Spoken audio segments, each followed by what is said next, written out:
Well, thank you. Thank you, Susan, for that nice introduction. There's so many things you could have said about me that wouldn't have been quite so nice. So it's always you're on the edge of your seat until the introduction's over.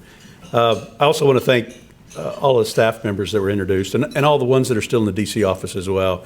It's just a blessing for me to be able to have so many good people around me that are willing to work with me and help make things happen, both on the constituent service side, which is the primary focus here in the district office, but also on the legislative side, which is the bulk of what the folks in D.C. do. So it's been a great whirlwind the last 2.5 months.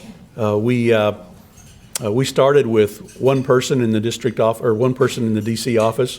That was a carryover from Mike.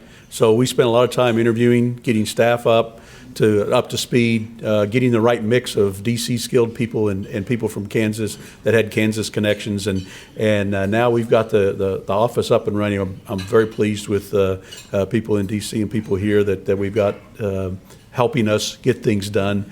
So feel free to call us at the district office or in D.C., either one, but particularly if you have any kind of constituent service issues. We've handled issues from Veterans Affairs to Social Security issues. Had one turnaround for a passport that got a call on Tuesday afternoon with an issue for somebody leaving on Thursday. And Deborah was actually able to work with the expediter folks and make sure that it got processed on Wednesday and UPS'd overnight, and the family picked it up on the way to the airport from the UPS location. So it's kind of one of those just-in-time activities of making that happen. So that's a lot of what we do, is make sure we help you get through the bureaucracy and make sure things work well. So it was kind of interesting looking at the pictures and how much some of the pictures tied with what I wanted to talk about. You know, there was so many things that have happened since we started. The second week I was there, we actually had a vote on the budget. I had an editorial. It was published in the Wall Street Journal. Susan had lunch with the First Lady, along with 5,000 of her closest friends. We passed the health care bill out of the House. We went, yes, yeah. And we'll talk some more about health care today. We went to the Rose Garden for the press conference after the health care bill passed, and then the president said, "Well, come on into the Oval Office." And so it was kind of funny seeing all the congressmen and women there acting like little kids. They were doing selfies and everything. And one of the pictures up there is a selfie that one of the other congressmen took of me standing behind the president as he was sitting at the Oval Office. So it's there's a funnier view of that picture sometime if you haven't seen it yet that we can show you. But it's been a great whirlwind getting up to speed. I'm on the Education and Workforce Committee, which is one of the things that we're focusing on there. Is our chairwoman, Virginia Fox, is a dynamic individual. Her big push is, how do we promote getting career ready? And she wants to make sure that we don't differentiate between people going down a career path that requires a 4-year college degree or people going down a career path that you can obtain through a 2-year associate degree, through a technical degree or some technical certification. And so we're pushing that as we work towards the higher education reauthorization that we're going to work on later this fall and get that passed through. So just the general aspect of how to promote that. We actually are working, and I think we've got most of the details lined up to have Chairwoman Fox come out here in August. And I think we're looking at August 14th, but don't hold me to that date yet, to have her come out And I want to take her out to Wichita State and see what we're doing with Wichita State, WATC, some of the neat things that are going on with NCAT. And if we have time, get her out to NIAR to look at some of the facilities out there, some of the things that's happening out there. But just in general, we've got a great model here. And we need to promote that and move that forward and to help with the general growth of the economy from that standpoint. 10 days ago, I was officially appointed to the Homeland Security Committee, which was all of this happened with the new members, the new members. I'm the old new member now that all the other special elections are.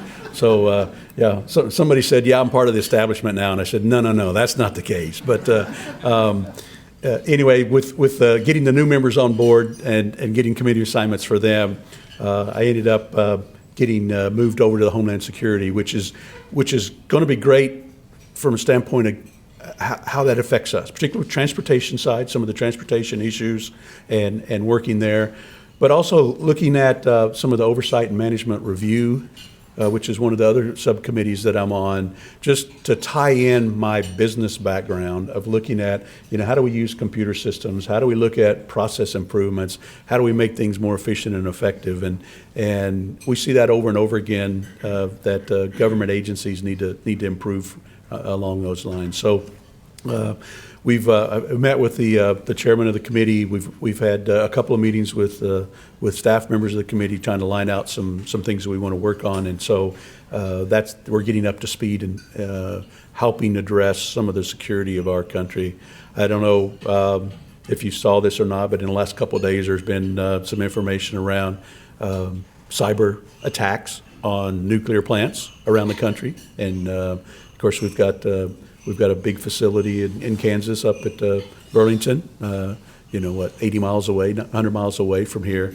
And so, those are the types of issues that we're now facing as a country, threats that are coming from state-sponsored terrorists and terrorism, and some of it's terrorism, some of it's people trying to get an economic advantage or a military advantage over us. So there's a whole lot of issues there that we're just diving into right now of how do we address those. So there'll be more to come. The next time I come to speak, I'll probably be able to talk more about that. And some of it I might not be able to talk about, but it'll be good to be involved in that.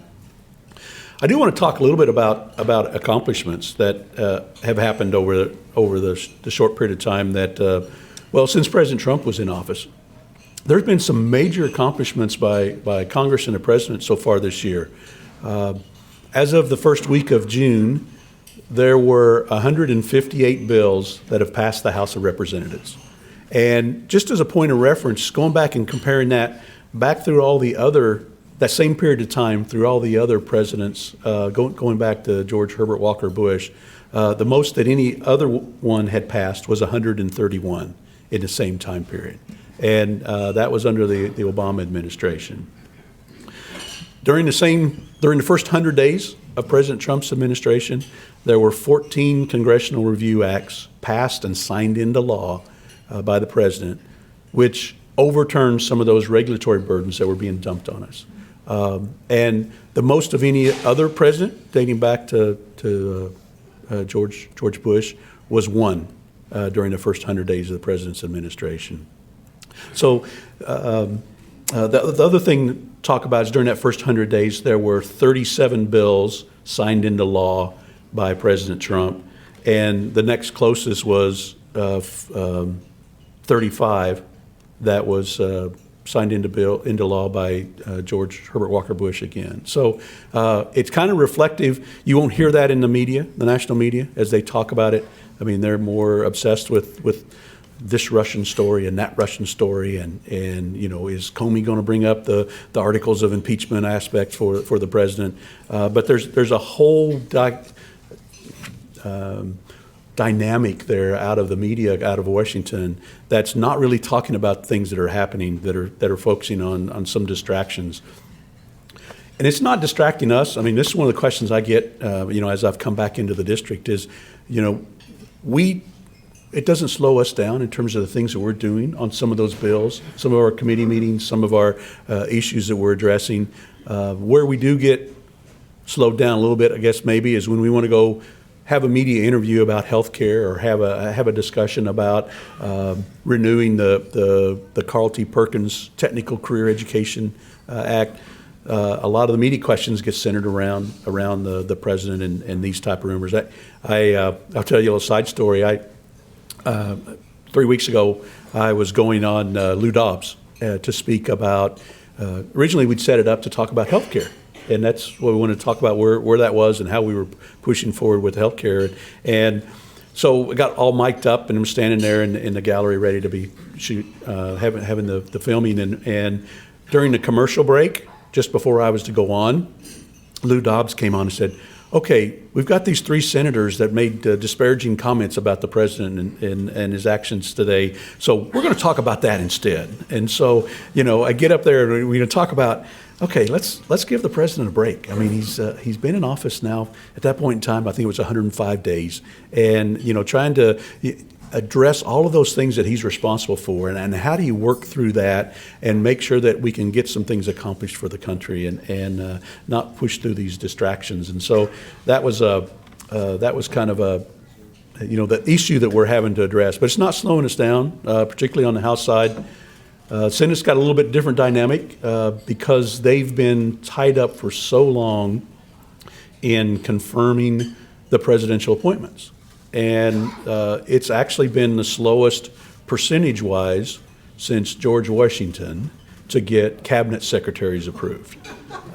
So just to get, and he only had 4. So, to get his 4 approved, the time frame to get all of his cabinet secretaries confirmed. And then once you get them confirmed, right now they're working through the process of how do we do the undersecretaries and get them confirmed, because they're the people that are going to have many more boots on the ground in terms of actually implementing the policies, making things happen. And it's a whole dynamic to actually slow down the effectiveness of the presidential administration. That's the impact that we're seeing a lot coming from the impact with the Senate in terms of we've passed many more bills on a broader range of issues, and so we've got to get a lot of those through the Senate as well. One of those big things that we're waiting on right now with the Senate is the health care bill. As I said, my second weekend, we passed our version of the health care bill. It went over to the Senate. The biggest piece about that, and we can't forget that, and it needs to come up in every story, is that Obamacare's failed. I mean, it was sold as lowering premiums. Remember being told that it's lower for a family an average of $2,500. Well, in effect, actually, it's gone up an average of $4,200 per family. And the average across the country is that premiums have gone up 105%. This information gathered by the Health and Human Services Cabinet Agency. In Kansas, it's gone up 106%, the premiums have gone up. Now, at the same time, deductibles have gone up. So you can have an insurance policy that's got a higher premium, but also if your deductible's gone up to $5,000, you still effectively can't get care because you can't afford the premium or can't afford the deductible.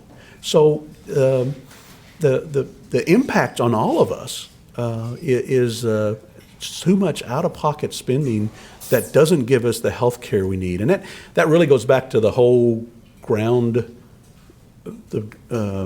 the whole foundation of why Obamacare's failed is because it was trying to twist insurance when we really should have been looking at health care and how we were making sure people were getting health care. One of the other things that talking about where it's failed is that because of those cost impacts, insurance companies are canceling their service that they're providing on the exchanges. So even in the Kansas City area, in Kansas, Blue Cross and Blue Shield is pulled out as the last provider for insurance. For anybody in Wyandotte and Johnson County, they can't get insurance through the Obamacare exchange, or I think there's 17 counties in Missouri that are also under that Blue Cross and Blue Shield of Kansas City umbrella. So that leaves them without an option next year. In Iowa, 94 out of 99 counties will not have the ability to get insurance through an Obamacare exchange. In Tennessee, there's 16 counties in and around Knoxville that won't have it. Ohio, there's 20 counties that have been announced that won't have any insurance option at all. And so doing nothing is not an option. I mean, we have to fix it. Now, the good thing is there's so many things wrong with it that there's lots of potential of how we can fix it. And I think that's part of where the Senate is right now in terms of addressing what all can we fix and how do we address that. Some of that dynamic gets back to different states have different dynamics in terms of how it's impacted them. The states that expanded Medicaid have a different issue than the states that didn't expand Medicaid.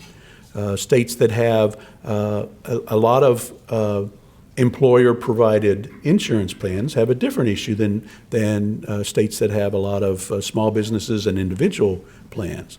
States that have a lot of rural areas are different issues than states that have a lot of urban areas. And the healthcare, the insurance offerings, but also the provider networks, the hospitals and the doctors and the availability there. So I'm hopeful that the Senate's still going to pass a version. It'll probably be slightly different than the version the House passed. I would like the Senate to get that passed in the next couple of weeks so that they can come back to us so that we can look at it, ideally vote on it before we break for the August district work month in the district. And so hopefully we'll see that process, that dynamic go through. I was a little surprised. But one, I was optimistic 3 weeks ago when Senator McConnell said that they're going to have a vote before July 4th because he's not somebody that's going to go stretch what he thinks is realistic. So I was optimistic about that. And I know the Senate's been working a lot on discussions back and forth. They've been having lunch meetings and that for months now. And so I think it's just the dynamic of they probably got to the same point where the House did prior to the special election when they didn't pass the bill the first time and then had to come back and added a couple amendments to it to move forward. Part of this whole dynamic is because it's tied in with the reconciliation process, wanting to make sure that it can pass with 51 votes.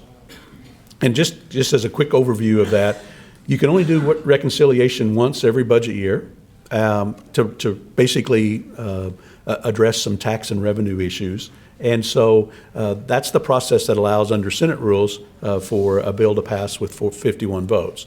So some of the regulatory reform that we all wanted aren't in the bill that was passed by the House, aren't going to be in the bill that comes out of the Senate because that would take it out of the ability to go through the reconciliation process. And so it's focusing mostly on the taxes and the spending aspects of that. And so whatever amendments you craft have to make sure that they fall under those rules and are included in that.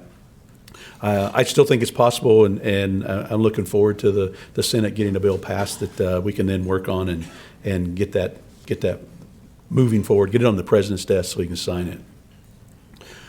I want to talk a little bit about why I ran. I mean, most of you that we've known for years know my background, that I was in the private sector for 20 plus years doing process improvements, and I mean that's really why I ran for this office.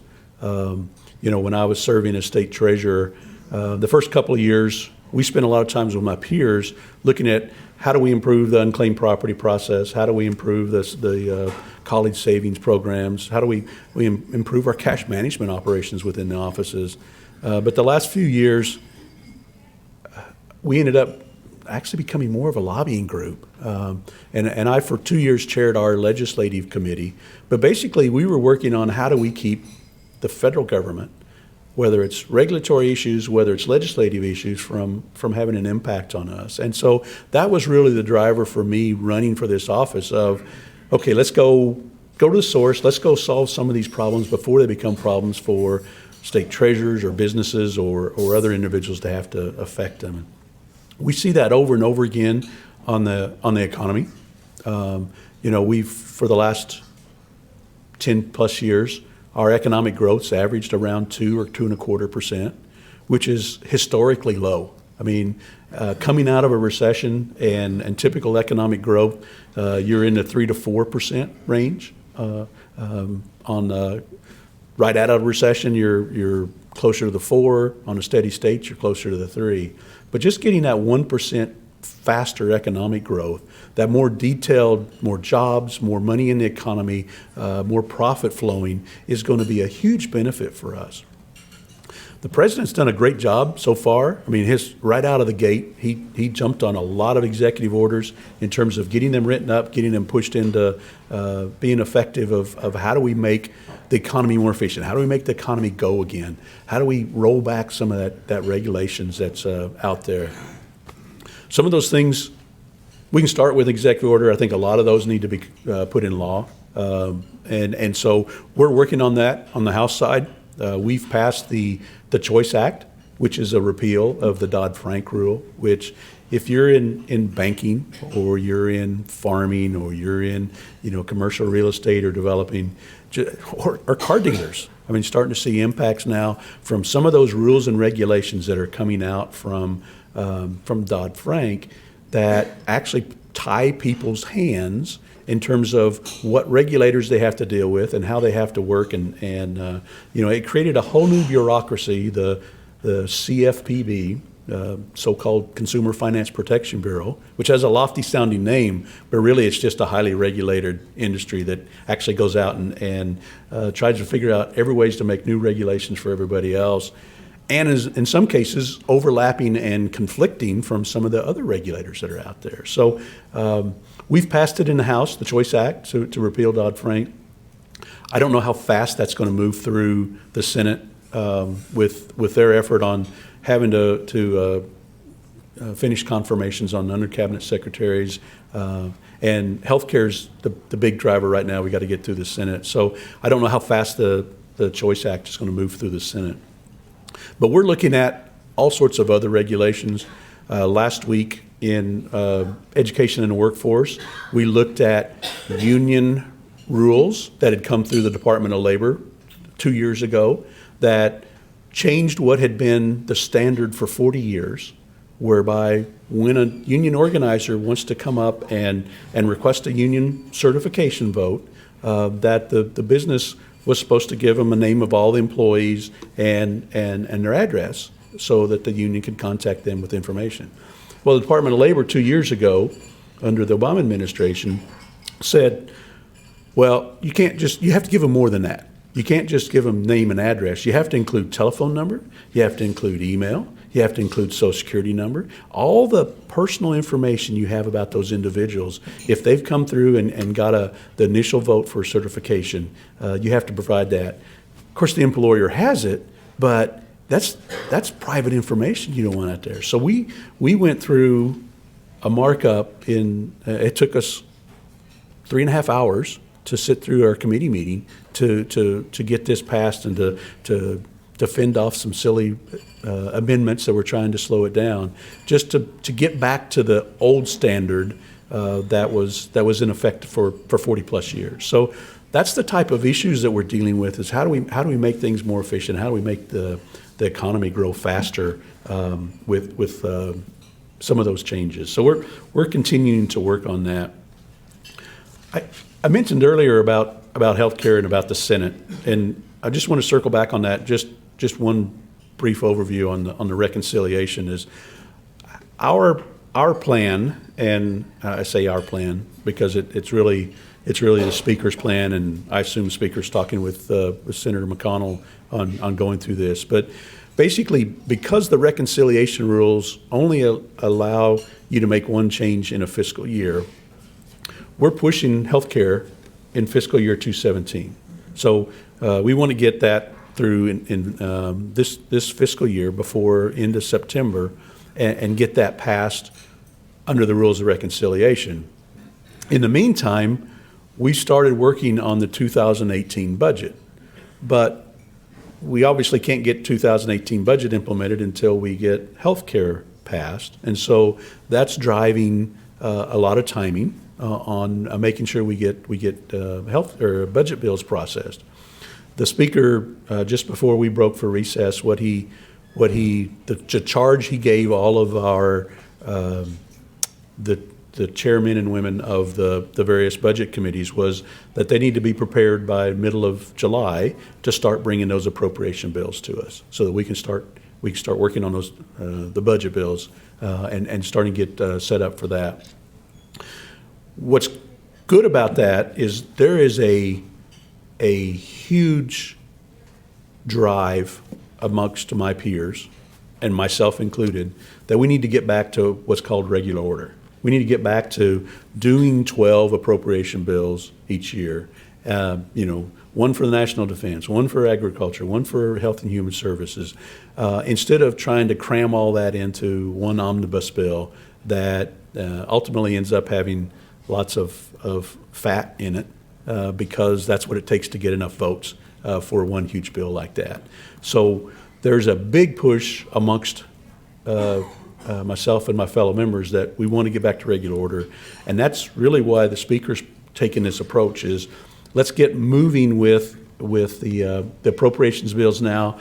I don't know that we'll get all 12 of them done this year, but if we get 6 or 7 of them done as standalone ones and then consolidate the rest into a smaller omnibus, we'll be better off than we have been the last 10 years.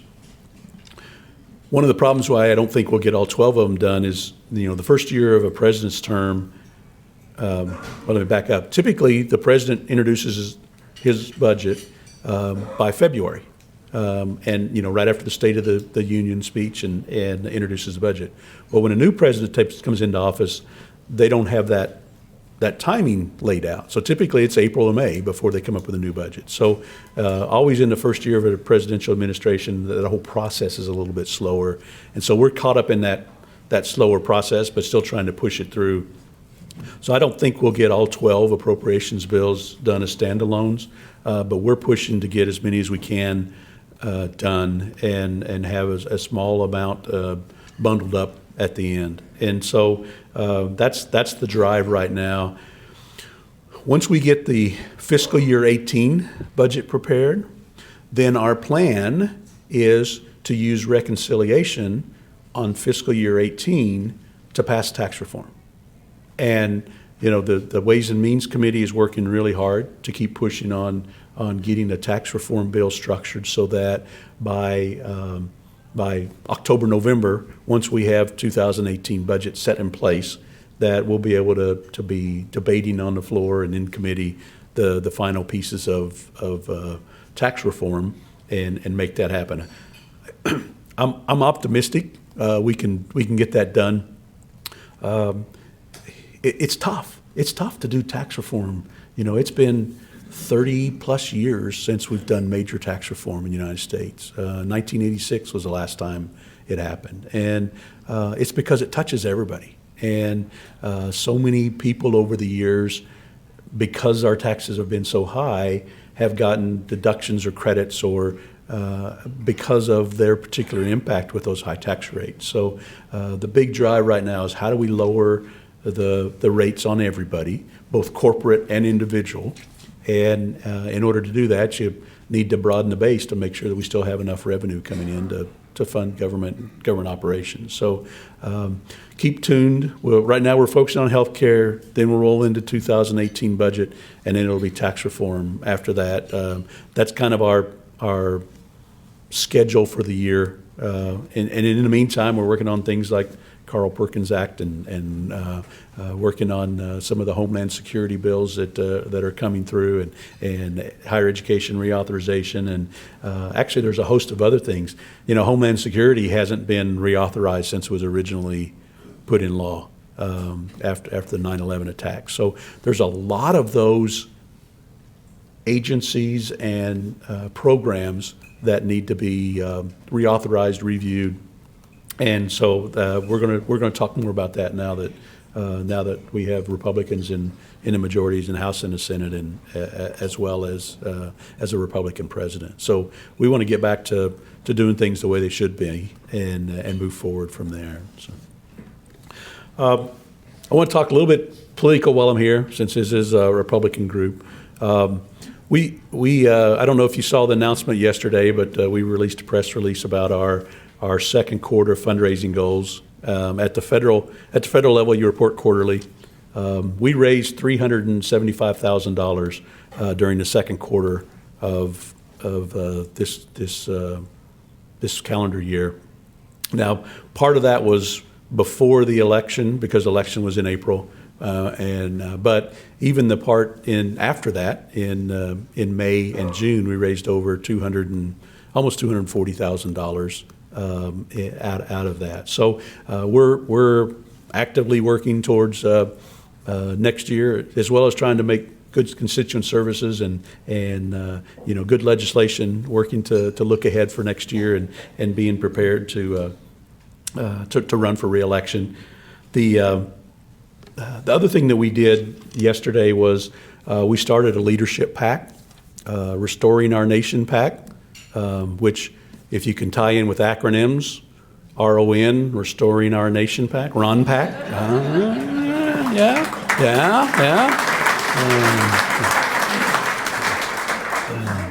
Several of the members that have leadership PACs have them named like that. One of my friends from Southeast Missouri, his name's Jason Smith, and his PAC is Southern Missourian in the House, Smith PAC. So so you got to stretch some of those names. Restoring Our Nation just jumped out at us from being a great theme to talk about from a PAC standpoint. And one of the things we want to do with that is, next year is going to be a huge political year in Kansas. Of course, with the governor term limited, there's a host of people running for governor, including Wink Hartman, I think, one of the candidates in the room. So the last two election cycles, Governor Brownback helped coordinate Republican activity across the state, with the clean sweep effort, and it's probably going to. My expectation is it's going to be more difficult next year. By the time the primary is over, and the gubernatorial primary winner will have to get themselves geared up for the general election. So one of the things we want to do in the 4th District is be prepared to help with our House members and other Republicans at the county commission and other levels across the district. And so that's part of what we really want to do with the leadership PAC, is to help Republicans get elected next November. So that's going to be a big push that we put on from that standpoint. I think we'll be in a better position to help next year than the winner of the gubernatorial primary, just from that standpoint of trying to get prepared now to help with that effort. So that's our plan. Talk about several other things. Over the last 2 months, we've had a couple of telephone town halls, and which actually worked out great. The technology is great to be able to do that and make that work. We reached over 4,800 people the first time, and over 4,700 the second time in our town hall. So we had that many people on talking about the issues, taking questions back and forth, and it was just a great way to reach a broad number of people across the district. And so that worked out really well, covering that and able to leverage. Actually, one of them we did while I was in Wichita. One of them we did while I was in Washington. So it actually worked out. I didn't have to wait till I was back in the district to go out and do that. We've been doing site visits while we're here as well, running around all over the place, talking to businesses, talking to we went to Center Industries, we went out to the Opportunity Project Early Child Care Center and met up with them. Actually, we had lunch yesterday at one of these summer lunch programs for school kids. That's sponsored by USD 259 and down at one of the city parks. So there's sites throughout the city where they do that. So it's a broad range of things that we're meeting and talking about while we're here. I don't know if you noticed on the pictures. One of the pictures was from the honor flight that came in last Friday. The Kansas Honor Flight group here, based out of Wichita, is only the second group in the country that have done 50 of these honor flights of people coming, sending our World War II and Korean and Vietnam veterans to Washington to see their memorials, see some of the forts, see Arlington Cemetery, and it's really a great event for folks to go out there. And it's my dad had an opportunity to do that 4 years ago, it's kind of it's funny when you meet the people getting off the bus at the memorials. They're like little kids. I mean, whether they're walking, whether they're walking with a cane, walking by themselves in a wheelchair, it's just such a great experience for them. And so we had the opportunity. I was able to catch an earlier flight Friday and be back here in Wichita Airport and meet them as they landed here. So it's a great event to do that. The other thing we did, of course, we did several parades Tuesday and Wednesday, but we also had the opportunity to go to a cookout at the VA hospital that they do every 4th of July and be able to see some of the vets there and talk through that with them. So it's been great to get out and about and talk about things and what's going on in the district. So I've probably rambled on longer than you expected me to. I want to allow some time for questions about anything. So maybe if you don't ask questions, I'll ramble some more. I've got more stuff to talk about. So, Ron, great to have you here. Thanks for sharing with us. Could you give us a little insight into the president? We hear a lot of press stuff, a lot of stuff like you had a chance to maybe see and deep in a little bit. Just a little insight to our president. It's kind of interesting. He's such a dynamic individual in person. I mean, when you talk to him, he's friendly, outgoing. I had the opportunity to meet him 2 years ago, and I must confess I didn't expect at that point in time to him to be president right now. I hope he's not listening. I hope that doesn't get back to him. But it's what part of the great part is he's brought into bear a businessman's mindset and different than the typical politician. And I think that's part of what's really different now in Washington is that he's looking at things differently and having his cabinet look at things differently.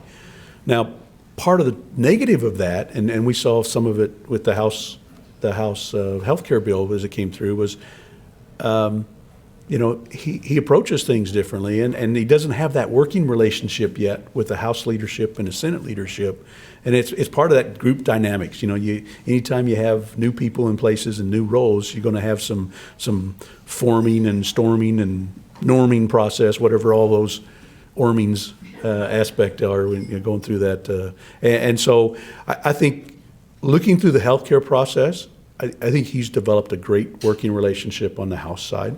I think he's doing some of that now with the Senate side, and it was funny to see. It was great and positive to see. When it was coming down to the vote on the House side, the president says, "Okay, what are the issues out there? Who do we need to talk to about this?" And he reached out and called for Billy Young and Fred Upton to come to the White House. The day before we had to vote to talk through and come up with, what can we add, what can we tweak to address some of their issues, and I think that was a piece that was the final straw in making it work. He's a negotiator. I mean, that's his background. I think he's starting to do that same process on the Senate. But when you think about that negotiating process, you look at, okay, how do we get something done? And it may mean I give a little bit, it may mean you give a little bit, but we figure out some way to make it work. Sometimes I think his negotiating approach is to make the most far out position that you can take, knowing that he'll accept something closer to an agreement point. So whenever he makes some of these far out positions, I think that's a start of a negotiation. I mean, in reality, and I don't know about the tweeting. I don't get the tweeting at 3 a.m. Trust me, I won't do that. I'm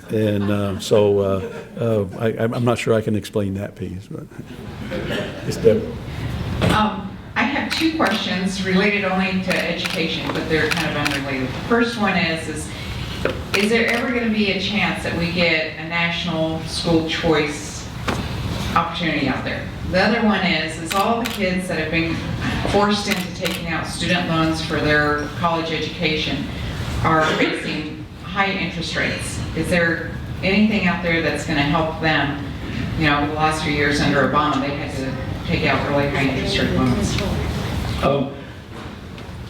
I don't know whether we're going to get a national school choice. If I had to say the indications are, we probably would not from a national level. And part of that's driving back to the concept that most education issues ought to be done at the local level. And so I don't know that we'll see a national dictate around that. We haven't talked about it much in committee. I'm not on the K through 12 subcommittee, so they may have had some discussions in their subcommittee about it. But I think it may be a long time coming, if ever, that we'd want the federal government to reach down and provide more dictates at the local level. I can talk for the next 2 hours about student loans and the issues there. And, you know, part of our problem right now is student loans get sold, marketed by the Department of Education as financial aid.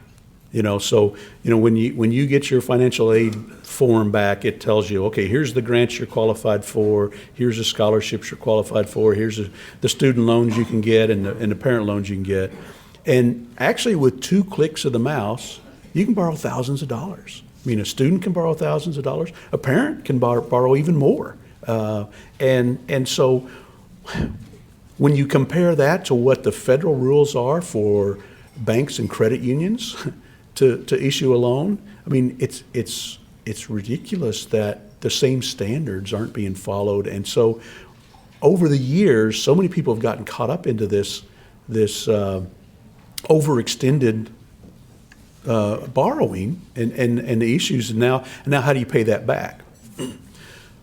One of the insidious things about that now, as we look at it, of how do we fix that, is student loan interest is revenue to the federal government. So for us to reform that program, it shows up with a high fiscal cost to the federal government because they make money off of that student loan interest. And so we're talking about reform on the Higher Education Act, and so we're working to simplify the process, make it more streamlined, have, you know, instead of having multiple rules for multiple types of work study, for multiple types of scholarships, for multiple types of loans, simplify that so there's one approach for each, and streamline that process. We're still working through how do we make it more visible on what a student or their parent is borrowing and what their impact is. I mean, I personally would love to be able to see, okay, you're majoring in elementary education.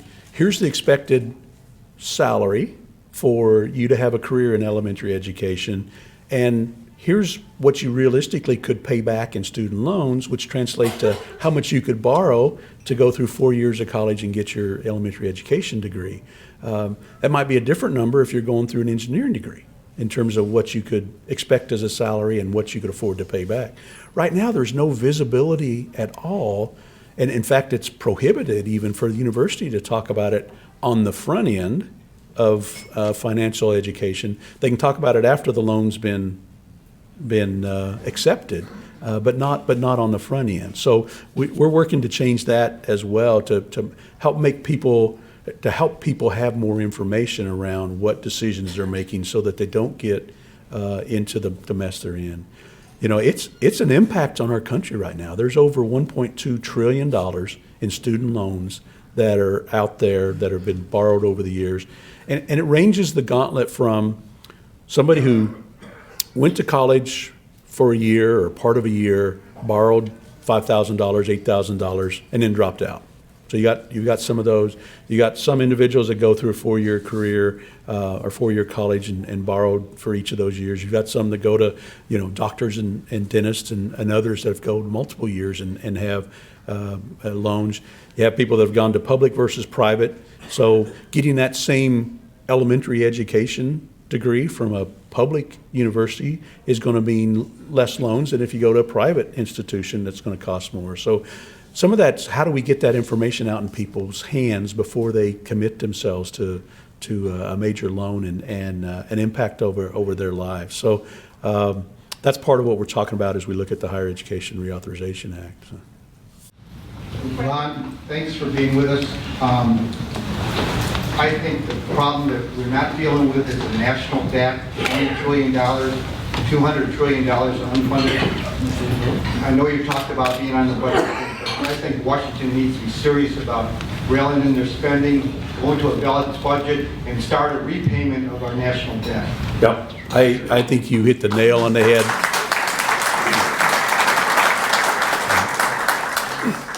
The thing that irks me the most about that is that we're borrowing money this year to maintain our lifestyle, and we're putting that debt on our kids and grandkids that they're going to have to pay back us living the lifestyle we have today. And we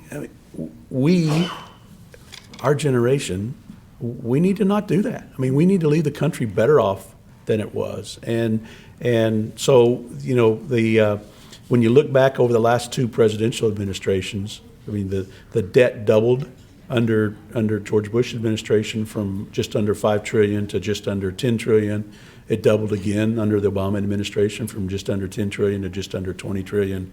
We've got to stop borrowing more than we're bringing in revenue and get the budget balanced and move forward from that. So that's one of the good things about having appropriations bills, because then we can pick 1 or 2 programs out of each one that maybe they've outlived their effectiveness and help to reduce some of that overspending. It's a whole lot easier to do it with a smaller bill than it is for one big omnibus bill. Last question here. From one freshman to the other, appreciate you being here. If you can, and if you can't speak on it, fine, but would you have any comments or insights on what's latest happening with North Korea? What steps maybe we may be looking at? Actually, I don't know that I know enough to say the latest steps. I mean, that's obviously there's a huge deal of risk coming out of North Korea. I mean, we had a briefing, now it's been 6 weeks ago, an all-member briefing talking about some of the experiences and some of the observations out of North Korea and some of the issues there.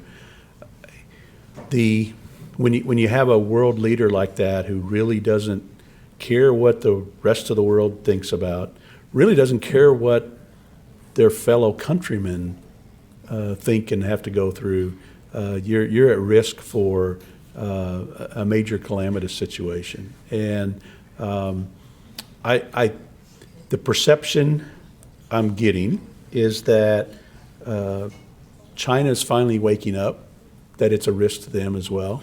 I think in prior years, the last 2-3 decades, China viewed it as, okay, North Korea is a problem, but it's more of a problem for the United States, and because they're not going to attack us, they're not going to cause any problems that affects China. Well, now at the point that things that could happen to, 1, affect mainland China, 2, affect the whole Chinese economy, particularly if there's a major disruption in the world economy, it's going to affect China as well.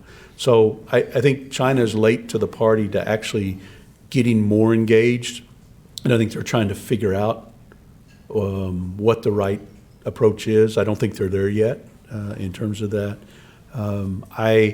Like I said, I anticipate learning more from Homeland Security and some of that information that's available there is when I get back next week. So I'm not sure that I know much more about that, but it's a very real threat that we need to be concerned about. Congressman Ron Estes. Thank you, Bill. Thank you, Bill. Thank you, Bill. Thank you.